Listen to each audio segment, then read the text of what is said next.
എല്ലാവർക്കും നമസ്കാരം. ഇന്നത്തെ ക്ലാസ്സിൽ നമ്മൾ ഡിസ്കസ് ചെയ്യാൻ പോകുന്നത് PSC ഇനി നടത്താൻ പോകുന്ന അസിസ്റ്റൻറ്റ് പ്രിസൺ ഓഫീസർ എക്സാമിന് മുന്നോടിയായിട്ടുള്ള ഒരു സ്പെഷ്യൽ ടോപ്പിക് മോക്ക് ടെസ്റ്റാണ്. മാക്സിമം എല്ലാവരും അറ്റൻഡ് ചെയ്യുക. എത്ര മാർക്ക് കിട്ടിയെന്നുള്ളത് കമൻറ്റ് ബോക്സിൽ കമൻറ്റ് ചെയ്യുക. കേരളത്തിൽ അവസാനമായി വധശിക്ഷ നടപ്പിലാക്കിയ വർഷം ഏതാണ്? കേരളത്തിൽ അവസാനമായി വധശിക്ഷ നടപ്പിലാക്കിയ വർഷം. Answer option B 1991. 1991 കേരളത്തിൽ അവസാനമായി വധശിക്ഷ നടപ്പിലാക്കിയത്. 1991 ജൂലൈ 6 കണ്ണൂർ സെൻട്രൽ ജയിൽ വെച്ചാണ് കേരളത്തിലെ അവസാനമായി വധശിക്ഷ നടപ്പിലാക്കിയത്. ഇനി ചിലപ്പോൾ ചോദിക്കാൻ സാധ്യതയുള്ള മറ്റൊരു ചോദ്യമാണ്, പൂജപ്പുര ജയിലിലെ അവസാനത്തെ വധശിക്ഷ നടപ്പാക്കിയത് എന്നാണ്? പൂജപ്പുര ജയിലിലെ അവസാന വധശിക്ഷ നടപ്പാക്കിയത് 1979. 1979 പൂജപ്പുര ജയിലിലെ അവസാന വധശിക്ഷ നടപ്പിലാക്കിയത്. കേരള സംസ്ഥാനം രൂപീകൃതമായതിനു ശേഷം ആരംഭിച്ച സെൻട്രൽ ജയിൽ ഏത് ജില്ലയിലാണ് സ്ഥിതി ചെയ്യുന്നത്? കേരള സംസ്ഥാനം രൂപീകൃതമായതിനു ശേഷം ആരംഭിച്ച സെൻട്രൽ ജയിൽ ഏത് ജില്ലയിലാണ് സ്ഥിതി ചെയ്യുന്നത്? Answer option D Malappuram. Malappuram ജില്ലയിലെ തവനൂർ സെൻട്രൽ ജയിലാണ് കേരള സംസ്ഥാനം രൂപീകൃതമായതിനു ശേഷം ആരംഭിച്ച സെൻട്രൽ ജയിൽ. 2022 ജൂൺ 12 കേരള മുഖ്യമന്ത്രി പിണറായി വിജയനാണ് ഈ സെൻട്രൽ ജയിൽ ഉദ്ഘാടനം ചെയ്തത്. കേരളത്തിൽ നിലവിൽ പുരുഷ തടവുകാർക്കായി എത്ര തുറന്ന ജയിലുകളാണുള്ളത്? കേരളത്തിൽ നിലവിൽ പുരുഷ തടവുകാർക്കായി എത്ര തുറന്ന ജയിലുകളുണ്ട്? Answer option C 2. 2 തുറന്ന ജയിലുകളാണ് കേരളത്തിൽ നിലവിൽ പുരുഷ തടവുകാർക്ക് ഉള്ളത്. തിരുവനന്തപുരം ജില്ലയിലെ നെട്ടുകാൽത്തേരിയും കാസർഗോഡ് ജില്ലയിലെ ചീമേനിയുമാണ് കേരളത്തിൽ നിലവിൽ പുരുഷ തടവുകാർക്കായുള്ള തുറന്ന ജയിലുകൾ. തിരുവനന്തപുരം ജില്ലയിൽ സ്ഥിതി ചെയ്യുന്ന നെട്ടുകാൽത്തേരി തുറന്ന ജയിൽ സ്ഥാപിതമായത് 1962. ചീമേനി തുറന്ന ജയിൽ സ്ഥാപിതമായത് 1998.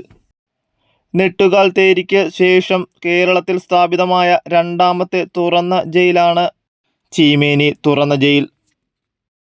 തടവ് ശിക്ഷ വിധിച്ച ഒരു തടവുകാരനെ ജില്ലാ ജയിലിൽ എത്ര കാലം പാർപ്പിക്കാവുന്നതാണ്? തടവ് ശിക്ഷ വിധിച്ച ഒരു തടവുകാരനെ ജില്ലാ ജയിലിൽ എത്ര കാലം വരെ പാർപ്പിക്കാവുന്നതാണ്? ആൻസർ ഓപ്ഷൻ സി 6 മാസം. ജില്ലാ ജയിലിൽ 6 മാസം വരെ തടവ് ശിക്ഷ ലഭിച്ച ഒരു തടവുകാരനെ പാർപ്പിക്കാവുന്നതാണ്. നിലവിലെ ജയിൽ വകുപ്പ് മേധാവി ആരാണ്? നിലവിലെ ജയിൽ വകുപ്പ് മേധാവി ആരാണ്? Answer option A Balram Kumar Upadhyay. Balram Kumar ഉപാധ്യായാണ് നിലവിലെ ജയിൽ വകുപ്പ് മേധാവി. താഴെ പറയുന്നവയിൽ ശരിയായ പ്രസ്താവന ഏതാണ്? താഴെ പറയുന്നവയിൽ ശരിയായ പ്രസ്താവന ഏതാണ്? ആൻസർ ഓപ്ഷൻ ബി മനുഷ്യാവകാശങ്ങൾ ഭരണഘടനയും അന്താരാഷ്ട്ര ഉടമ്പടികളും ഉറപ്പു നൽകുന്നവയാണ്. മനുഷ്യാവകാശങ്ങൾ ഭരണഘടനയും അന്താരാഷ്ട്ര ഉടമ്പടികളും ഉറപ്പ് നൽകുന്നവയാണ്. കേരള സംസ്ഥാന മനുഷ്യാവകാശ കമ്മീഷൻ രൂപീകൃതമായത് ഏത് നിയമപ്രകാരമാണ്? കേരള സംസ്ഥാന മനുഷ്യാവകാശ കമ്മീഷൻ രൂപീകൃതമായത് ഏത് നിയമപ്രകാരമാണ്?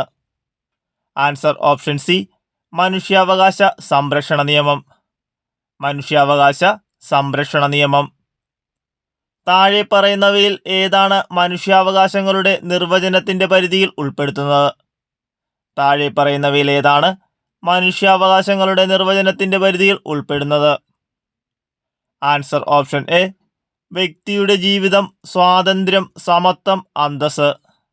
വ്യക്തിയുടെ ജീവിതം, സ്വാതന്ത്ര്യം, സമത്വം, അന്തസ്സ്. സംസ്ഥാന മനുഷ്യാവകാശ കമ്മീഷൻ ചെയർപേഴ്സൻ്റെയും അംഗങ്ങളുടെയും ഔദ്യോഗിക കാലാവധി എത്ര വർഷമാണ്? സംസ്ഥാന മനുഷ്യാവകാശ കമ്മീഷൻ ചെയർപേഴ്സൻ്റെയും അംഗങ്ങളുടെയും ഔദ്യോഗിക കാലാവധി എത്ര വർഷമാണ്? ആൻസർ ഓപ്ഷൻ ബി 3 വർഷം അല്ലെങ്കിൽ 70 വയസ്സ് തികയുന്നതുവരെ. 3 വർഷം അല്ലെങ്കിൽ 70 വയസ്സ് തികയുന്നതുവരെയാണ് സംസ്ഥാന മനുഷ്യാവകാശ കമ്മീഷൻ ചെയർപേഴ്സൻ്റെയും അംഗങ്ങളുടെയും ഔദ്യോഗിക കാലാവധി. ദേശീയ മനുഷ്യാവകാശ കമ്മീഷൻ അംഗത്തെ കമ്മീഷനിൽ നിന്ന് പുറത്താക്കാൻ അനുവദിക്കുന്നത് എപ്പോഴൊക്കെയാണ്? ദേശീയ മനുഷ്യാവകാശ കമ്മീഷൻ അംഗത്തെ കമ്മീഷനിൽ നിന്ന് പുറത്താക്കാൻ അനുവദിക്കുന്നത് എപ്പോഴൊക്കെയാണ്? Answer option D. മുകളിൽ പറഞ്ഞവയെല്ലാം ശരിയാണ്. Option A. കമ്മീഷൻ അംഗം പാപ്പരായി പ്രഖ്യാപിക്കപ്പെടുന്നു. ആ കാലയളവിൽ പുറത്തുനിന്നുള്ള ശമ്പളമുള്ള ജോലിയിൽ ഏർപ്പെടുന്നു. അംഗം മാനസികമോ ശാരീരികമോ ആയ ബലഹീനത കാരണം അയോഗ്യനായി കണക്കാക്കപ്പെടുന്നു. അംഗത്തിൻ്റെ മാനസികാവസ്ഥ മോശമാണെങ്കിൽ, ഒരു യോഗ്യതയുള്ള കോടതി അങ്ങനെ പ്രഖ്യാപിച്ചിട്ടുണ്ടെങ്കിൽ, അല്ലെങ്കിൽ അംഗം ധാർമ്മിക അരാജകത്വം ഉൾപ്പെടുന്ന ഒരു കുറ്റകൃത്യത്തിന് ശിക്ഷിക്കപ്പെടുന്നുവെങ്കിൽ. വിവരാവകാശ നിയമത്തിലെ ഏത് വകുപ്പ് വിവരങ്ങൾ വെളിപ്പെടുത്തുന്നതിൽ നിന്ന് ഇളവ് നൽകുന്നു? വിവരാവകാശ നിയമത്തിലെ ഏത് വകുപ്പ് വിവരങ്ങൾ വെളിപ്പെടുത്തുന്നതിൽ നിന്ന് ഇളവ് നൽകുന്നു? Answer option C. വകുപ്പ് 8 ക്ലോസ് 1. വകുപ്പ് 8 ക്ലോസ് 1 വിവരാവകാശ നിയമത്തിലെ വകുപ്പ് വിവരങ്ങൾ വെളിപ്പെടുത്തുന്നതിൽ നിന്ന് ഇളവ് നൽകുന്നു. വിവരാവകാശ നിയമത്തിലെ വകുപ്പ് 8 ക്ലോസ് 1 ക്ലോസ് ജി പ്രകാരം ഏത് വിവരങ്ങൾ വെളിപ്പെടുത്തുന്നതിൽ നിന്നാണ് ഇളവ് അനുവദിക്കുന്നത്? വിവരാവകാശ നിയമത്തിലെ വകുപ്പ് 8 ക്ലോസ് 1 ക്ലോസ് ജി പ്രകാരം ഏത് വിവരങ്ങൾ വെളിപ്പെടുത്തുന്നതിൽ നിന്നാണ് ഇളവ് അനുവദിക്കുന്നത്? Answer option B. വ്യക്തികളുടെ ജീവനും ശാരീരിക സുരക്ഷയും സംരക്ഷിക്കാൻ. വ്യക്തികളുടെ ജീവനും ശാരീരിക സുരക്ഷയും സംരക്ഷിക്കാൻ. ദേശീയ വിവരാവകാശ കമ്മീഷണർ നിയമനത്തിനുള്ള കമ്മിറ്റിയുടെ ചെയർമാനായിരിക്കുന്നത് ആരാണ്? ദേശീയ വിവരാവകാശ കമ്മീഷണർ നിയമനത്തിനുള്ള കമ്മിറ്റിയുടെ ചെയർമാനായിരിക്കുന്നത് ആരാണ്? Answer option C. പ്രധാനമന്ത്രി. പ്രധാനമന്ത്രിയാണ് ദേശീയ വിവരാവകാശ കമ്മീഷണർ നിയമനത്തിലുള്ള കമ്മിറ്റിയുടെ ചെയർമാനായിരിക്കുന്നത്. വിവരാവകാശ നിയമം 2005 പ്രകാരം വിവരം എന്നതിൽ ഉൾപ്പെടുന്നത് താഴെ പറയുന്നവയിൽ ഏതെല്ലാമാണ്? വിവരാവകാശ നിയമം 2005 പ്രകാരം വിവരം എന്നതിൽ ഉൾപ്പെടുന്നത് താഴെ പറയുന്നവയിൽ ഏതെല്ലാമാണ്? Answer option D. മേൽപ്പറഞ്ഞവയെല്ലാം. Option A. രേഖകൾ, ഇമെയിലുകൾ, സർക്കുലറുകൾ, ഓർഡറുകൾ, ലോഗ് ബുക്കുകൾ. Option B. പത്രക്കുറിപ്പുകൾ, റിപ്പോർട്ടുകൾ, സാമ്പിളുകൾ. സി. ഇലക്ട്രോണിക് രൂപത്തിലുള്ള data material. Fight or flight response എന്നത് ഏതുമായി കൂടുതൽ ബന്ധപ്പെട്ടിരിക്കുന്നു? ഫൈറ്റ് ഓർ ഫ്ലൈറ്റ് റെസ്പോൺസ് എന്നത് ഏതുമായി കൂടുതൽ ബന്ധപ്പെട്ടിരിക്കുന്നു? Answer option B. മാനസിക സമ്മർദ്ദം. ഫൈറ്റ് ഓർ ഫ്ലൈറ്റ് റെസ്പോൺസ് എന്നത് മാനസിക സമ്മർദ്ദവുമായി കൂടുതൽ ബന്ധപ്പെട്ടിരിക്കുന്നു. ഫ്രോയിഡിന്റെ സിദ്ധാന്തം അനുസരിച്ച് റിയാലിറ്റി പ്രിൻസിപ്പിൾ പ്രകാരം പ്രവർത്തിക്കുന്നത് ഏത് ഘടകമാണ്? ഫ്രോയിഡിന്റെ സിദ്ധാന്തം അനുസരിച്ച് റിയാലിറ്റി പ്രിൻസിപ്പിൾ പ്രകാരം പ്രവർത്തിക്കുന്നത് ഏത് ഘടകമാണ്? Answer option B. ഈഗോ. ഈഗോയാണ് ഫ്രോയിഡിന്റെ സിദ്ധാന്തം അനുസരിച്ച് റിയാലിറ്റി പ്രിൻസിപ്പിൾ പ്രകാരം പ്രവർത്തിക്കുന്ന ഘടകം. ബുദ്ധി ബഹുമുഖ സിദ്ധാന്തത്തിൽ കൈനെസ്തെറ്റിക് എന്നത് എന്താണ്? ബുദ്ധി ബഹുമുഖ സിദ്ധാന്തത്തിൽ കൈനെസ്തെറ്റിക് എന്നത് എന്താണ്? Answer option D. ശാരീരിക ചലനങ്ങൾ കഴിവോടെ നിർവഹിക്കൽ. ശാരീരിക ചലനങ്ങൾ കഴിവോടെ നിർവഹിക്കൽ എന്നതാണ് ബുദ്ധി ബഹുമുഖ സിദ്ധാന്തത്തിലെ കൈനെസ്തെറ്റിക്. ഉത്കണ്ഠയെ ഏറ്റവും ശരിയായി വിവരിക്കുന്നത് ഇതിൽ ഏതാണ്? ഉത്കണ്ഠയെ ഏറ്റവും ശരിയായി വിവരിക്കുന്നത് താഴെ കൊടുത്തിരിക്കുന്നവയിൽ ഏതാണ്? Answer option B. ഭയം, സംഘർഷം, ചിന്ത. ഭയം, സംഘർഷം, ചിന്തയാണ് ഉത്കണ്ഠയെ ഏറ്റവും ശരിയായി വിവരിക്കുന്നത്. അഭിപ്രേരണ എന്നത് എന്തിനെക്കുറിച്ചാണ്? അഭിപ്രേരണ എന്നത് എന്തിനെക്കുറിച്ചാണ്? Answer option B. പ്രവർത്തിക്കാനുള്ള പ്രചോദനം. പ്രവർത്തിക്കാനുള്ള പ്രചോദനമാണ് അഭിപ്രേരണ. അതീവ സുരക്ഷാ ജയിലിൽ പാർപ്പിക്കേണ്ട തടവുകാർ ആരൊക്കെയാണ്? അതീവ സുരക്ഷാ ജയിലിൽ പാർപ്പിക്കേണ്ട തടവുകാർ താഴെ പറയുന്നവയിൽ ആരൊക്കെയാണ്? Answer option B. 1, 2, 3. 1. ഭീകരവാദികൾ. 2. അപകടകാരികളായ തടവുകാർ. 3. തീവ്രവാദികൾ. ഭീകരവാദികളെയും അപകടകാരികളായ തടവുകാരെയും തീവ്രവാദികളെയുമാണ് അതീവ സുരക്ഷാ ജയിലിൽ പാർപ്പിക്കേണ്ടത്. കേരളത്തിലെ അതീവ സുരക്ഷാ ജയിലാണ് തൃശൂർ ജില്ലയിലെ വിയ്യൂർ. തൃശൂർ ജയിലിലെ വിയ്യൂരാണ് കേരളത്തിലെ ഏക അതീവ സുരക്ഷാ ജയിൽ. കേരള പ്രിസൺ ആക്ട് 2010 പ്രകാരം സംസ്ഥാന സർക്കാർ നൽകുന്ന പരോളുമായി ബന്ധപ്പെട്ട് താഴെ പറയുന്നവയിൽ ശരിയല്ലാത്തത് ഏതാണ്? കേരള പ്രിസൺ ആക്ട് 2010 പ്രകാരം സംസ്ഥാന സർക്കാർ നൽകുന്ന പരോളുമായി ബന്ധപ്പെട്ട് താഴെ പറയുന്നവയിൽ ശരിയല്ലാത്തത് ഏതാണ്? ആൻസർ ഓപ്ഷൻ ബി, ഏതൊരു തടവുകാരനും പരോൾ ലഭിക്കും. കേരള പ്രിസൺ ആക്ട് 2010 പ്രകാരം ഏതൊരു തടവുകാരനും പരോൾ ലഭിക്കുമെന്നത് ശരിയായ പ്രസ്താവനയല്ല. തടവുകാരെ പ്രത്യേകിച്ച് സെൻട്രൽ ജയിലിനകത്തെ സാഹചര്യങ്ങളുമായി പൊരുത്തപ്പെടുത്തുന്നതിനും വ്യക്തിപരവും കുടുംബപരവുമായ പ്രശ്നങ്ങൾ പരിഹരിക്കുന്നതിന് സഹായിക്കുന്നതിനും ഒരു കൗൺസിലറായി പ്രവർത്തിക്കേണ്ടത് ആരാണ്? തടവുകാരെ പ്രത്യേകിച്ച് സെൻട്രൽ ജയിലിനകത്തെ സാഹചര്യങ്ങളുമായി പൊരുത്തപ്പെടുത്തുന്നതിനും വ്യക്തിപരവും കുടുംബപരവുമായ പ്രശ്നങ്ങൾ പരിഹരിക്കുന്നതിന് സഹായിക്കുന്നതിനും ഒരു കൗൺസിലറായി പ്രവർത്തിക്കേണ്ടത് ആരാണ്? Answer option D, welfare officer. Welfare ഓഫീസറാണ് ജയിലിനകത്ത് ഒരു കൗൺസിലറായി പ്രവർത്തിക്കേണ്ടത്. 2014 കേരള പ്രിസണുകളും സംശുദ്ധീകരണ സന്മാർഗീകരണ സേവനങ്ങളും ചട്ടങ്ങൾ പ്രകാരം തടവുകാരെ അകാല വിടുതൽ ശുപാർശ ചെയ്യുന്ന സമിതിയിൽ അംഗമല്ലാത്തത് ആരാണ്? Answer option B, police DGP. Police DGP ആണ് 2014 കേരള പ്രിസണുകളും സംശുദ്ധീകരണ സന്മാർഗീകരണ സേവനങ്ങളും ചട്ടങ്ങൾ പ്രകാരം തടവുകാരെ അകാല വിടുതൽ ശുപാർശ ചെയ്യുന്ന സമിതിയിലെ അംഗം അല്ലാത്തത്. ചുവടെ നൽകിയിരിക്കുന്ന പ്രസ്താവനകളിൽ ശരിയായത് ഏവ എന്ന് തിരഞ്ഞെടുക്കുക. ആൻസർ ഓപ്ഷൻ സി, 1ഉം 3ഉം മാത്രം ശരിയാണ്. 1. തുറന്ന ജയിലുകളിൽ വേതനം അന്തേവാസികളായുള്ള തടവുകാർക്ക് കൂടുതലാണ്. 3.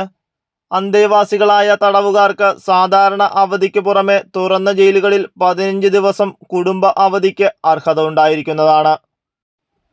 മനുഷ്യാവകാശ കമ്മീഷന്റെ നേരിട്ടുള്ള അധികാരത്തിൽ വരാത്തത് ഏതാണ്? ആൻസർ ഓപ്ഷൻ എ, ഏതെങ്കിലും ആളെ അറസ്റ്റ് ചെയ്യുന്നതിന്. ഏതെങ്കിലും ആളെ അറസ്റ്റ് ചെയ്യുന്നത് മനുഷ്യാവകാശ കമ്മീഷന്റെ നേരിട്ടുള്ള അധികാരത്തിൽ വരാത്ത ഒന്നാണ്. സംസ്ഥാന മനുഷ്യാവകാശ കമ്മീഷൻ അംഗങ്ങളിൽ പെടാത്തത് ആരാണ്? ആൻസർ ഓപ്ഷൻ ഡി, സുപ്രീം കോടതി ജഡ്ജി ആയിരുന്നതോ ആയ ഒരു വ്യക്തി. സുപ്രീം കോടതി ജഡ്ജി ആയിരുന്നതോ ആയ ഒരു വ്യക്തി സംസ്ഥാന മനുഷ്യാവകാശ കമ്മീഷൻ അംഗങ്ങളിൽ പെടാത്ത ഒരാളാണ്. ആരോപിക്കപ്പെടുന്ന പ്രവൃത്തി ചെയ്ത തീയതി മുതൽ എത്ര കാലാവധി കഴിഞ്ഞ ശേഷം ഏതൊരു സംഗതിയിലും മനുഷ്യാവകാശ കമ്മീഷൻ അന്വേഷണ വിചാരണ നടത്തുവാൻ പാടുള്ളതല്ല?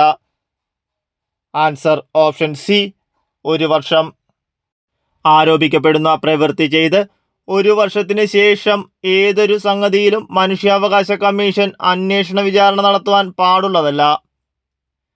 മനുഷ്യാവകാശ കമ്മീഷന്റെ കാര്യക്ഷമമായ നിർവഹണത്തിന് ഏത് റാങ്കിൽ കുറയാത്ത പോലീസ് ഓഫീസറെയാണ് സെക്ഷൻ 27 പ്രകാരം നിയോഗിക്കേണ്ടത്? Answer option D, IG. മനുഷ്യാവകാശ കമ്മീഷന്റെ കാര്യക്ഷമമായ നിർവഹണത്തിന് IG റാങ്കിൽ കുറയാത്ത പോലീസ് ഓഫീസറെയാണ് സെക്ഷൻ 27 പ്രകാരം നിയോഗിക്കേണ്ടത്. സംസ്ഥാന മനുഷ്യാവകാശ കമ്മീഷന്റെ ചെയർപേഴ്സന്റെയും അംഗങ്ങളുടെയും നിയമനം ഗവർണർ നടത്തുന്നതിന് ശുപാർശ ചെയ്യേണ്ട കമ്മിറ്റിയിൽ അംഗമല്ലാത്ത വ്യക്തി ചുവടെ പറയുന്നവയിൽ ആരാണ്? ആൻസർ ഓപ്ഷൻ സി, നിയമമന്ത്രി.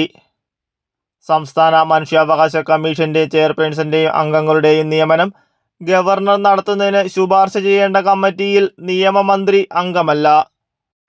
വിവരാവകാശ നിയമം 2005 പ്രകാരം ആവശ്യപ്പെട്ടിട്ടുള്ള വിവരം ഒരു വ്യക്തിയുടെ ജീവനും സ്വാതന്ത്ര്യവും സംബന്ധിച്ചിട്ടുള്ളതാണെങ്കിൽ അപേക്ഷ ലഭിച്ച് എത്ര സമയത്തിനുള്ളിൽ മറുപടി നൽകണം?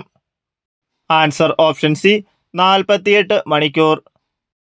വിവരാവകാശ നിയമം 2005 പ്രകാരം ആവശ്യപ്പെട്ടിട്ടുള്ള വിവരം ഒരു വ്യക്തിയുടെ ജീവനും സ്വാതന്ത്ര്യവും സംബന്ധിച്ചിട്ടുള്ളതാണെങ്കിൽ അപേക്ഷ ലഭിച്ച് 48 മണിക്കൂറിനുള്ളിൽ മറുപടി നൽകണം. വിവരം ലഭിക്കുവാനുള്ള അവകാശം ഇന്ത്യൻ ഭരണഘടനയുടെ എത്രാമത്തെ അനുച്ഛേദം ഉറപ്പുവരുത്തുന്നു? Answer option A 19. വിവരം ലഭിക്കുവാനുള്ള അവകാശം ഇന്ത്യൻ ഭരണഘടനയുടെ 19-ാം അനുച്ഛേദം ഉറപ്പുവരുത്തുന്നു. വിവരാവകാശ നിയമം 2005 പ്രകാരം ഏതെങ്കിലും വിധത്തിൽ വിവരം നൽകുന്നത് തടസ്സപ്പെടുത്തുകയോ ചെയ്തിട്ടുള്ളപ്പോൾ 250 വീതം ഓരോ ദിവസം പിഴ ചുമത്തേണ്ടതും അത്തരത്തിലുള്ള പിഴ സംഖ്യ എത്ര രൂപയിൽ കവിയാൻ പാടില്ലാത്തതുമാകുന്നു. Answer option C 25,000. വിവരാവകാശ നിയമം 2005 പ്രകാരം ഏതെങ്കിലും വിധത്തിൽ വിവരം നൽകുന്നത് തടസ്സപ്പെടുത്തുകയോ ചെയ്തിട്ടുള്ളപ്പോൾ 250 വീതം ഓരോ ദിവസവും പിഴ ചുമത്തേണ്ടതും അത്തരത്തിലുള്ള പിഴ സംഖ്യ 25,000 രൂപയിൽ കവിയാൻ പാടില്ലാത്തതുമാകുന്നു.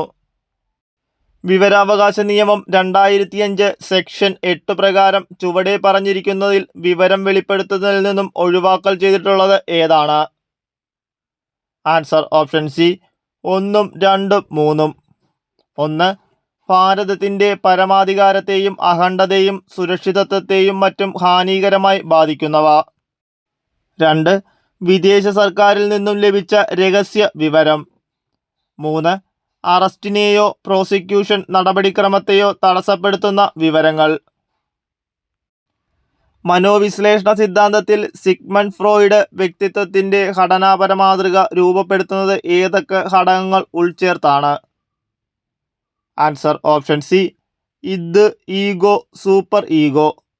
ഇദ്, ഈഗോ, സൂപ്പർ ഈഗോയാണ് മനോവിശ്ലേഷണ സിദ്ധാന്തത്തിൽ സിഗ്മണ്ട് ഫ്രോയിഡ് വ്യക്തിത്വത്തിൻ്റെ ഘടനാപരമായ മാതൃക രൂപപ്പെടുത്തുന്നത്.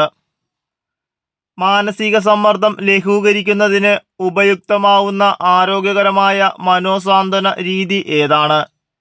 മാനസിക സമ്മർദ്ദം ലഘൂകരിക്കുന്നതിന് ഉപയുക്തമാവുന്ന ആരോഗ്യകരമായ മനോസാന്ത്വന രീതി ഏതാണ്? ആൻസർ ഓപ്ഷൻ സി സമ്മർദ്ദത്തെ അതിജീവിക്കാൻ ശ്വസന വിശ്രാന്തി പ്രയോഗിക്കുന്നത്. സമ്മർദ്ദത്തെ അതിജീവിക്കാൻ ശ്വസന വിശ്രാന്തി ഉപയോഗിക്കുന്നത് മാനസിക സമ്മർദ്ദം ലഘൂകരിക്കുന്നതിന് ഉപയുക്തമാവുന്ന ആരോഗ്യകരമായ മനോസാന്ത്വന രീതിയാണ്. അബ്രഹാം മാസ്ലോവിൻ്റെ ആവശ്യകതകളുടെ ശ്രേണി സിദ്ധാന്തപ്രകാരം ഒരു വ്യക്തിയുടെ പരമാവധി ശേഷികൾ സ്വയം തിരിച്ചറിയുന്നത് ഏത് ഘട്ടത്തിലാണ്? ആൻസർ ഓപ്ഷൻ സി ആത്മസാക്ഷാത്കാരം. അബ്രഹാം മാസ്ലോവിൻ്റെ ആവശ്യകതകളെക്കുറിച്ചുള്ള ശ്രേണി സിദ്ധാന്തപ്രകാരം ഒരു വ്യക്തിയുടെ പരമാവധി ശേഷികൾ സ്വയം തിരിച്ചറിയുന്നത് ആത്മസാക്ഷാത്കാരത്തിലൂടെയാണ്. ഉത്കണ്ഠയെ മനഃശാസ്ത്രപരമായി വ്യക്തമാക്കുന്ന ഉത്തരം തിരഞ്ഞെടുക്കുക. ആൻസർ ഓപ്ഷൻ ബി 2, 3 മാത്രം ശരിയാണ്. 2. പുലി ആക്രമിക്കാൻ വരുമ്പോൾ അനുഭവപ്പെടുന്നതാണ് ഭയം. 3. ഭാവിയിൽ സംഭവിക്കാവുന്നതായി കരുതുന്ന കാര്യങ്ങളോടുള്ള ആശങ്കയാണ് ഉത്കണ്ഠ. പുലി ആക്രമിക്കാൻ വരുന്നത് അനുഭവപ്പെടുന്നതാണ് ഭയവും ഭാവിയിൽ സംഭവിക്കാവുന്നതായി കരുതുന്ന കാര്യങ്ങളുടെ ആശങ്കയാണ് ഉത്കണ്ഠ. ഹോവാർഡ് ഗാർഡിനറിൻ്റെ ബഹുമുഖ ബുദ്ധി സിദ്ധാന്തത്തെ അടിസ്ഥാനമാക്കി ആന്തരിക വൈയക്തിക ബന്ധവുമായി ബന്ധപ്പെട്ട വ്യക്തിഗത സ്വഭാവം ഏതാണ്? ഹോവാർഡ് ഗാർഡിനറിൻ്റെ ബഹുമുഖ ബുദ്ധി സിദ്ധാന്തത്തെ അടിസ്ഥാനമാക്കി ആന്തരിക വൈയക്തിക ബുദ്ധിയുമായി ബന്ധപ്പെട്ട വ്യക്തിഗത സ്വഭാവം ഏതാണ്?